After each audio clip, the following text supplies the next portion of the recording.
قُلْ هَلْ يَسْتَوِي الَّذ۪ينَ يَعْلَمُونَ وَالَّذ۪ينَ لَا يَعْلَمُونَ.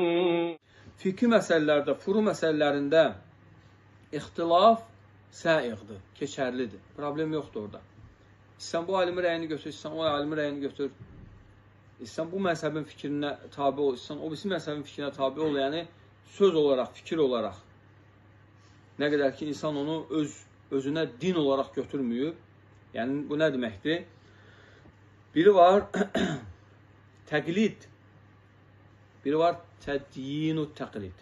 Bu ikisi arasında böyük fərq var. Biri var insan təqlid etməsi. Yəni bundan heç kim salamat ola bilməz ki, yəni deyə bilməz ki, mənə ehtiyacım yox təqlidə. Xeyr, bəzən böyük alimlərin təqlidə ehtiyacı olur. Özündən əvvəlki alimdən hansısa rəyi götürür təqlidə. Və yaxud da vaxtın az olmağına görə. Və yaxud da müəyyən bir səbəblərdən.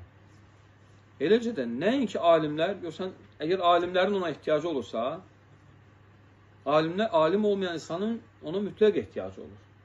Necə ki, Allah Azə və Cəllə buyurur ki, فَاسْأَلُوا أَهْلَ الذِّكْرِ إِنْ كُنْتُمْ لَا تَعْلَمُونَ. Bilmədiyinizi zikr əhlindən soruşun, bilənlərdən soruşun. Bu ayə insanlar iki qismə bölünür. Soruşulanlar, soruşanlar. Soruşanlar kimdir? Təqlid əhlidir. Ola bilər insan hər hansısa bir müəyyən məsələdə kiməsə təqlid edə bilər, burada heç bir eyb yoxdur. Yəni, var tədyinu təqlid, var ət-təqlid.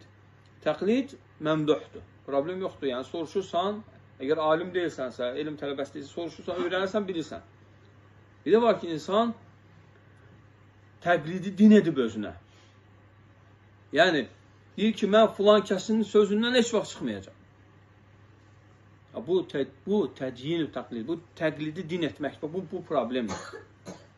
Elə bir kəs yoxdur ki, biz onun sözündən bizə halal deyil ki, çıxmamaq yalnız Allah Resulü sallallahu aleyhi və səlləm.